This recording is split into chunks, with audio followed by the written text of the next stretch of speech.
안녕하세요. 예, 김신호 목사입니다. 오늘은 죽음이라는 이 주제를 가지고 여러분들과 함께 생각해 보는 시간을 가지도록 하겠습니다. 예, 첫 표지를 봤더니 공동모지가 나오죠. 제가 미국에 와서 좀 놀란 것 중에 하나가 한국 같은 경우에는 보통 공동모지가 사람들과 떨어져 있는 외딴 곳에 주로 위치를 많이 하는 반면에 미국에 와서 이렇게 보니까 동네 한가운데에 이렇게 공동묘지들이 있어서 언제든지 이 묘지를 이렇게 들어와서 또 이렇게 생각해 보는 시간을 가지고 나가는 그런 이제 시스템으로 되어 있더라고요. 자, 하여간 일단은 이 죽음이란 주제, 굉장히 무거운 그런 주제이기도 합니다. 한 번은 제가 이제 이 별로 좋은 드라마는 아닙니다. 그 소프라노 HBO에서 한동안 굉장히 유명했던 그 드라마인데 우연히 제가 이제 한 편을 이렇게 보게 되었는데 거기서 토니의 어머니 주인공의 이제 어머니가 요양원에 이렇게 누워 있습니다. 그리고 이제 그 옆에 있는 사람이 바로 이제 손자입니다. 이 손자가 가서 할머니에게 이제 묻습니다. 할머니, 진리가 무엇이야? 하고 할머니한테 묻는 거예요. 왜냐하면 할머니가 그래도 가장 집안에서 제일 오래 이렇게 사신 것이죠. 그래서 이 영원히 변치 않는 진리가 무엇인지 사춘기에 들어간 손자가 이제 할머니에게 물어보는 겁니다. 그랬더니 할머니가 조금 생각을 해보더니 이제 이 말을 합니다. 죽는 거지. 모든 사람은 죽어라는 말을 하게 됩니다. 이렇게 이 세상에 진리가 과연 무엇일까요? 100% 변하지 않는 그런 진실이 과연 무엇이 있을까요? 돈이 있으면 행복해집니까? 그러나 저도 돈 많은 사람들 가운데서도 불행한 사람을 많이 보았습니다. 높은 권력을 가지게 되면 행복해집니까?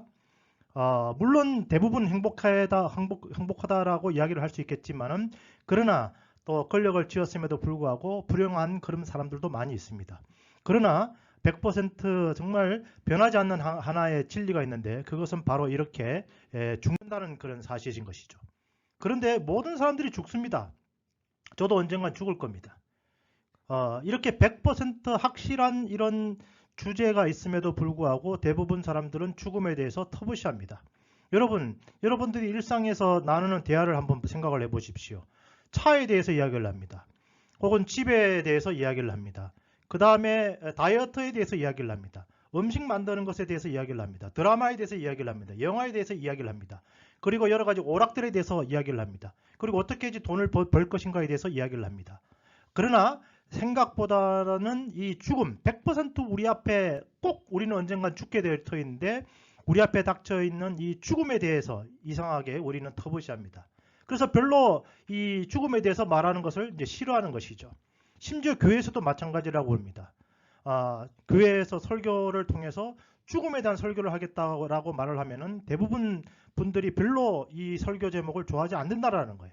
그래서 우리가 아까 우리가 이게 평상시 친구들과 나누는 이런 대화들을 갖다 생각해 볼 때에 별로 죽음에 대한 이야기는 저희가 거의 하지 않는 것을 이렇게 볼 수가 있습니다.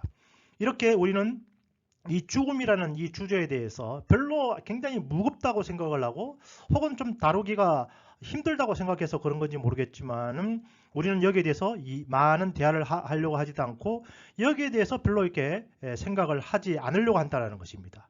그런데 이제 중요한 것은 바로 무엇입니까? 진리, 100% 변하지 않는 한 가지의 사실이 있는 것이죠. 그것은 바로 죽는 것입니다. 예, 모든 사람들이 지금까지 수십억, 수백억의 사람들이 이 땅에서 살았는데 단 한 사람도 죽지 않은 사람이 없는 것이죠. 그래서 이것은 100% 진리인 사실인 것입니다. 죽는 것이 죽음이라는 것이 100% 진리임에도 불구하고 우리는 여전히 여기에 대해서 대화를 나누고 여기에 대해서 이렇게 서로 깊은 허심탄회하게 이것에 대해서 논의하고 토론하는 것 자체에 대해서 우리는 별로 달가워하지 않는 것을 이렇게 볼 수가 있습니다. 성경을 보면은 사무엘 하를 보면은 14장 14절 말씀에 우리는 필경 죽으려니 땅에 쏟아진 물을 다시 모으지 못할 것 같으나 이렇게 성경은 뭐에 대해서 이야기를 하고 있는가 하면 성경은 죽음에 대해서 이야기를 하고 있는 것입니다. 우리는 필경 죽습니다. 모든 사람이 다 죽습니다. 그런데 죽고 난 다음에 우리가 다시 살아날 수는 없다는 것이죠. 그것을 성경은 이렇게 비유를 하고 있는 것이죠. 쏟아진 물, 어딜 가다가 쏟아버렸습니다. 그것을 다시 담을 방법은 없다라는 것이죠. 모든 사람들은 죽게 되어 있는데 그 죽음을 다시 회복시킬 수 있는 방법은 이 세상에 존재하지 않는다는 것입니다. 여러분, 죽음이 우리 앞을 기다리고 있습니다. 그리고 여러분들 중에서, 저와 여러분들 중에서 단 한 사람도 죽음을 피할 수 있는 사람은 없는 것입니다. 우리가 정말 이 중국의 진시황이라고 해서 정말 불로토를 찾기 위해서 그가 엄청난 수고를 하고 엄청난 돈을 들였지만은 결국은 그도 중국 천하를 통일하고 난 이후에 죽을 수밖에 없었던 것이죠. 그리고 우리가 존경하는 여러 위인들도, 성인들도, 그래서 정말 공자님도 돌아가셨고 우리 부처님도 죽음을 극복하지 못하시고 죽으셨습니다. 이렇게 100% 진리인 것, 모든 사람들이 죽을 수밖에 없는 그런 존재인 것을 우리는 알 수 있는 것입니다. 자, 그럼 과연 죽음이라는 것이 무엇일까요? 그래서 이 죽음을 그 의학적 정리를 제가 여러 개를 이렇게 찾아보았습니다. 그래서 보통 어떻게 하면 사람들이 죽느냐라고 봤더니 호흡이 정지가 되면은 죽는다라고 이야기를 합니다. 보통 평균 3분 정도 숨을 쉬지 않으면 이제 죽는다라고 이야기를 하죠. 우리가 이제 물에 빠집니다. 아이들이 수영을 못해서 물에 빠지게 되는데 아이가 물에 빠지고 난 이후에 3분이 지나고 나면은 살릴 수 있는 방법이 없다라는 것이죠. 그런데 이제 그 제주도의 해녀들 같은 경우에는 호흡을 정지하더라도 한 10분 정도는 숨을 쉬지 않는 상태에서 견딜 수 있다라고 이야기를 하게 됩니다. 자, 그리고 이제 우리가 이제 심장이 정지가 이렇게 되게 됩니다. 우리 이제 이 심장이라는 것은 정말 제가 의학적인 그 자료를 찾아봤더니 하루에 10만 번을 움직인다, 이렇게 뛰는 것이죠. 뛰면서 피를 온몸에 이렇게 돌리는 역할을 이렇게 한다라고 합니다. 그래서 하루에 7,500 리터 정도의 피를 이 심장이 돌리게 된다라고 이야기를 합니다. 그런데 이제 이 심장도 2분에서 약 5분 사이에 그 정도 짧은 시간만 정지하게 되면은 사람은 죽게 되어 있다라고 이야기를 하는 것입니다. 그리고 이제 이 호흡과 심장, 결국은 이것이 이제 어떻게 보면 피순환 혹은 이제 산소 공급과 관련이 있는데 산소가 공급이 되지 않을 경우에 이제 뇌가 이제 죽어버리는 그런 이제 일들이 일어난다고 합니다. 그래서 호흡이 정지되거나 심장이 정지되었을 경우에 피가 순환이 되면서 산소가 온몸을 돌아야지 살 수 있는데 그 산소가 이렇게 공급되지 않을 경우에 뇌가 가장 먼저 이렇게 폐사를 한다라고 합니다. 그래서 전뇌의 불가역적 기능을 상실하게 된다고 합니다. 그래서 보통 이제 뇌사에 빠지게 되면은 뭐에 대해서 이제 가족들이 상의를 하게 되는가 하면은 장기 이식을 할 것인가 말 것인가 하는 그것을 한번 이렇게 의논을 하게 된다라고 이야기를 합니다. 이것이 이 세상에 현재 내려져 있는 이 죽음에 대한 정의인 것입니다. 호흡이 정지되거나 심장이 멈추거나 혹은 뇌가 더 이상 이렇게 활동하지 못하는 그런 상태에 이르게 된 것. 그래서 이 경우를 보고 보통 죽었다라고 우리가 이야기를 한다라고 말을 하고 있습니다. 자, 아까 100% 우리는 죽는다라고 이야기를 했는데요. 육체는 흙에서 왔다가 흙으로 돌아가게 되어 있습니다. 예, 제가 이제 이전에 한번 인간론에 대해서 설교를 이렇게 말씀을 한번 드린 적이 있는데, 예, 육체는 흙에서 왔습니다. 그리고 다시 흙으로 돌아가는 것이라고 말씀을 드린 적이 있습니다. 이 세상에 이제 짐승들이 있습니다. 짐승들은 태어나서 살다가 죽으면 그것으로 끝인 것입니다. 가끔 이제 사람들이 요즘 이제 애완견들을 많이 키우고 있는데 강아지를 키운다든지 고양이를 이렇게 키우면서 그러죠. 그래서 우리 고양이가 이제 나이가 들어서 나중에 죽습니다. 그럼 우리 고양이나 우리 강아지는 나중에 죽어서 천국에 가나요라고 이제 묻기도 합니다. 그러나 성경은 뭐라고 이야기하고 있는가 하면은 이 세상에 존재하는 다른 짐승들 같은 경우에는 태어나서 죽으면은 그것으로 끝인 것이지 그 이후에 다른 삶은 없다라고 이렇게 보통 이야기를 하고 있습니다.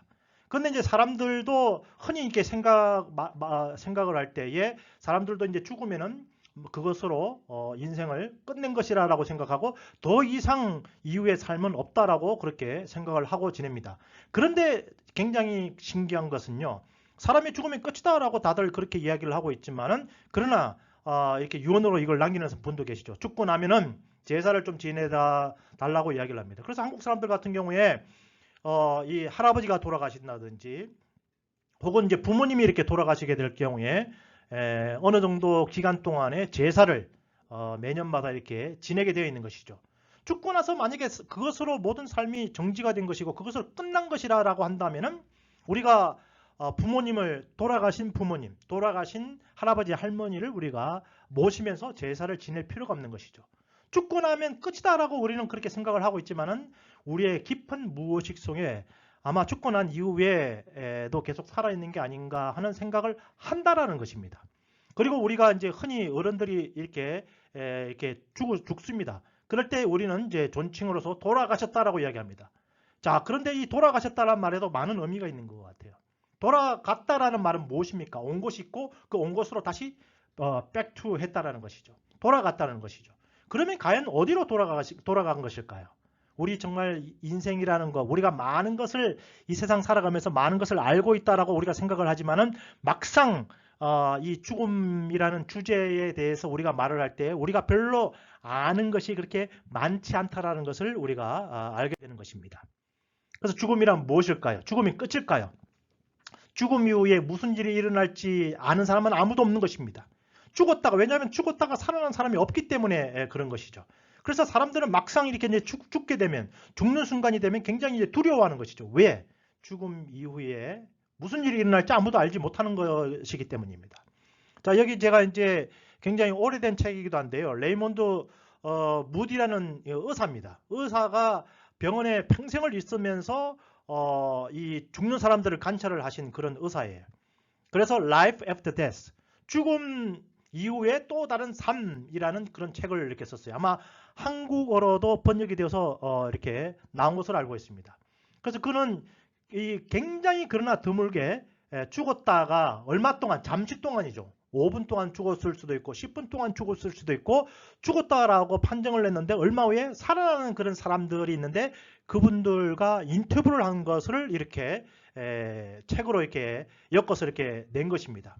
근데 그들 죽었다가 살아난 대부분의 사람들이 하는 말들이 다 무엇이냐면은 죽고 난 이후로서 내 삶 자체가 그것으로 끝난 것이 아니라 그 이후에 또 다른 어떤 세계가 있는데 그 입구까지 갔다가 다시 돌아오게 되었다라는 그런 내용들이 이 책의 주 내용을 이렇게 이루고 있습니다. 뭐 신빙성이 있는지 없는지는 아무도 모릅니다. 잠깐 꿈을 꾼 것이라고 이야기도 할 수 있고 또 뭐 그래도 정말 병원의 의사가 죽었다라고 생각을 했는데 살아난 것이니까 실질적으로 그것을 경험했다라고도 이야기할 수 있는 것인데 그러나 아무도 거기에 대해서 그것이 사실인지 거짓인지에 대해서 진단을 할 수가 없는 것이죠. 자, 그러면은 이 죽음이란 무엇인가라는 주제에서 성경은 과연 이 죽음에 대해서 죽음을 어떻게 정의하고 있는지를 한번 살펴보도록 하겠습니다. 첫 번째로 성경은 이 죽는 것을 뭐에 이렇게 비유를 하는가 하면은 잠잔다라고 이렇게 비유를 합니다. 우리가 이제 흔히 돌아가셨습니다라고 이야기를 합니다. 그래서 누워있는 그런 모습들을 이렇게 보게 되면은 저도 할아버지도 돌아가셨고 할머니도 돌아가셨고 그리고 정말 한 또 10여 년 전에 아버님도 이렇게 돌아가셨는데 그래서 그 돌아가신 분들의 그 모습을 보면은 꼭 자는 것 같아요. 그래서 이렇게 몸을 흔들면은 일어날 것 같은 그런 이제 생각이 이렇게 들더라고요. 그래서 이 성경은 이렇게 이야기하고 있습니다. 요한복음 11장 11절 말씀에 우리 친구 나사로가 잠들었도다. 그러나 내가 깨우러 가노라. 그래서 이 이야기가 이렇게 나오는데요. 이 예수님의 친구였던 나사로가 죽습니다. 그런데 예수님이 그 아프다라는 이야기를 들었음에도 불구하고 빨리 가시지 않고 며칠 동안 거기에 어떤 장소에 거하고 계시는 동안에 친구였던 나사로가 드디어 죽게 됩니다. 그래서 죽고 난 다음에 장사를 지내기 위해서 천에다 둘둘둘 말아놓은 그런 상태에서 예수님이 그제서야 가시는 거예요. 그러면서 뭐라고 이야기하는가 하면은 우리 친구 나사로가 잠들었다. 그가 지금 잠자고 있다라고 이야기하고 그래서 내가 가서 깨우러 가노라라고 이야기를 합니다. 그래서 예수님께서 무덤가를 가십니다. 무덤가를 갔는데 시체 썩는 냄새가 났습니다. 그런데 예수님이 이 무덤의 돌을 앞에 있는 그 가로막고 있는 돌을 치우라라고 이야기하고 나사로야 나오라 라고 예수님이 외치니까 나사로가 이렇게 일어나는 그런 장면이 성경에 이렇게 나오게 됩니다. 그래서 예수님은 이 죽음에 대해서 죽음을 자는 거라고 비유를 이렇게 하셨다라는 것이 성경적으로 이렇게 분명히 드러나고 있습니다. 마태복음 9장 24절 말씀에도 이르시되 물러가라 이 소녀가 죽은 것이 아니라 잔다 하시니 그들이 비웃더라. 이것도 이제 어떤 한 그 부모의 딸이 이렇게 죽습니다. 죽어서 초상집에 예수님께서 가신 거예요. 그래서 예수님께서 그 안에 들어가셔서 모든 사람을 다 물리치고 난 다음에 치면서 그때 이야기를 한 거예요. 다 물러가라. 죽은 것이 아니고 지금 자고 있는 것이다라고 이야기를 이렇게 하고 있습니다. 그랬더니 사람들이 다 비웃는 것이죠. 아니 죽었는데 무슨 죽은 걸 보고 잠을 잔다라고 이야기를 하는가라고 우리가 그렇게 이야기할 수 있는 것이죠. 그러나 성경은 그리고 특별히 예수님은 이 죽음의 정의에 대해서 잠잔다, 죽은 것을 죽은 것이 아니라 그는 지금 자고 있다라고 이야기를 하는 것을 우리가 볼 수가 있습니다.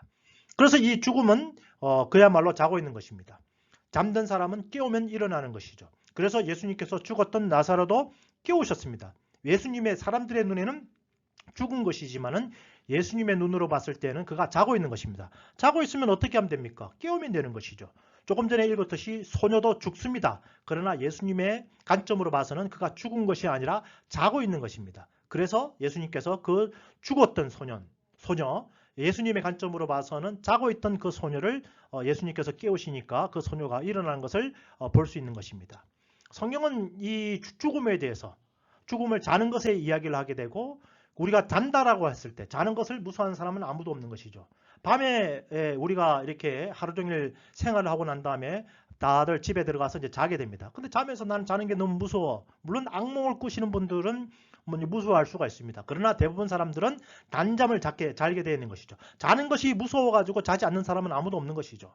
그래서 사람들은 육신의 죽음을 절망으로 이렇게 생각을 하고 있지만은 예수님의 관점에서는 예수님은 죽음을 그렇게 절망적인 것으로 보지 않고 긍정적으로 이렇게 묘사하고 계시는 것을 볼 수 있습니다. 왜? 이렇게 자는 것입니다. 죽은 것은 자는 거예요. 그러면은 자는 것은 영원히 못 보는 것이 아니라 깨우면 다시 일어나게 되어 있기 때문에 예수님은 이 죽음을 긍정적으로 묘사하시는 것을 보게 되는 것이죠. 그래서 죽음 이후에 우리는 다시 깨어나게 되어 있는 것입니다. 그러면서 영원토록 살게 되어 있는 것에 대해서 성경은 우리에게 이렇게 이야기를 하고 있는 것입니다. 자, 두 번째. 그러면 이 두 번째 이 성경은 죽음에 대해서 어떻게 이야기하고 있는가? 죽음은 영혼이 육체와 분리되는 것이 죽음이다라고 성경이 우리에게 이야기를 하고 있습니다. 야고보서 2장 26절 말씀에 영혼이 없는 몸이 죽은 것과 같이, 제가 이전에 이 설교를 좀 잘 이해하기 위해서는 제가 이제 인간론에 대해서 인간이란 누구인가라는 주제를 가지고 한번 이렇게 설명을 한 적이 있습니다. 이해가 안 되시는 분들은 그것을 다시 한번 들으시면 좋겠습니다. 자, 우리 인간은 육체가 있고 혼이 있고 영이 있습니다. 그런데 이 죽게 될 경우에 우리 몸속에 있는 이 영혼이 몸을 이렇게 떠나게 되어 있는 것이죠. 그래서 영혼이 우리 몸을 떠나게 되면은 육체는 죽게 되어 있는 것입니다. 성경은 그래서 이 영혼과 육체의 분리를 어떻게 보면은 죽음이라고 정의를 이렇게 하고 있는 것을 볼 수 있습니다. 자, 여러분들 미국에서는 고스트라는 영화로 나왔고 한국에서는 사랑과 영혼이라는 그 주제로 이렇게 영화가 이렇게 나온 적이 있어요. 굉장히 좀 오래된 영화이긴 합니다. 근데 여기서 어떤 장면이 나오는가 하면은 지금 두 명의 똑같은 사람이 나오죠. 한 사람은 지금 죽어 있습니다. 그런데 놀라운 것은 이 영화를 한번 보셨으면 좋겠어요. 제가 밑에다가 클릭을 넣을 테니까 한번 클릭해서 짧은 클릭이니까 한번 보시기 바랍니다. 그런데 이 총의 강도 총에 맞아서 이 샘이라는 이 주인공이 죽습니다. 그래서 이 총을 빵 쐈어요. 그랬더니 이 샘이라는 주인공이 그 강도를 쫓아갔다가 다시 돌아왔더니 자기가 자신이 죽어 있는 걸 보고 충격을 받아서 놀란 모습으로 자기의 모습을 보고 있는 그런 장면을 우리가 지금 현재 사진을 보고 있는데요. 제가 클릭을 넣을 테니까 한번 보시기 바랍니다. 사도행 7장을 보면은 또 비슷한 이야기가 나옵니다. 스데반 집사에 관한 이야기가 나오는데 이 집사님은 예수 그리스도의 복음을 유대인들에게 전했습니다. 그러다가 돌에 맞아 이렇게 죽어가는 그런 장면이 사도행전 7장에 나옵니다. 근데 죽어가던 그의 눈에 영적인 세계가 보였습니다. 그래서 그는 이렇게 외칩니다. 보십시오. 하늘이 열렸습니다. 인자이신 예수님께서 하나님 우편에 서 계십니다라고 그가 이렇게 또 외칩니다. 그러면서 마지막으로 그가 무슨 말을 하고 죽는가 하면은 주 예수여 내 영혼을 받으시옵소서. 그는 이 말을 하고 죽습니다. 그래서 성경은 끊임없이 이 죽음에 대해서 뭐라고 이야기하는가 하면은 영혼이 몸을 떠나서 예수님께로 가는 것, 이것을 보고 이렇게 죽음이다라고 이야기를 하고 있는 것이죠. 그래서 성경은 굉장히 분명하게 이 죽음의 정의에 대해서 몸과 영혼이 분리되는 것을 죽음이다라고 계속적으로 우리에게 이야기를 하고 있는 것입니다. 우리가 이제 이 세상에서 성경적이 아닌 그런 죽음은 육체의 죽음을 의미하는 것입니다. 우리 육체가 언젠가는 반드시 오래 살면은 100세, 120세까지 살 수 있는 것이죠. 그리고 난 다음에 육체는 반드시 죽습니다. 그렇지만은 성경은 죽음을 뭐라고 이야기하고 있는가 하면은 우리 안에 영혼이 있는데 그 영혼이 육체를 떠나게 되면은 어떻게 보면 그것이 죽음이다라고 이야기를 하고 있는 것이죠. 그래서 혼이 육체와 함께 있다가 살아있을 때죠. 그러다가 육체가 죽게 되면은 혼은 영에 잠재되어서 잠을 자게 되어 있다라고 아까 잔다라고 이야기했죠. 죽는 것을 보고 잠을 잔다라고 이야기를 했습니다. 그래서 잠을 자게 되어 있는 것이죠. 그래서 혼과 영이 합쳐지게 되기 때문에 우리는 그것을 보고 영혼이라는 말로 이렇게 부르게 되는 것입니다. 육체는 없어집니다. 그것이 일반적인 1차적인 어떻게 보면은 이 세상에서 말하는 죽음인 것이죠. 그러나 성경은 육체는 없어져도 혼이 영과 함께 영원히 있게 되는 것에 대해서 이야기를 이렇게 하게 되는 것입니다. 만약 우리 인간에게도 영이 없다면요.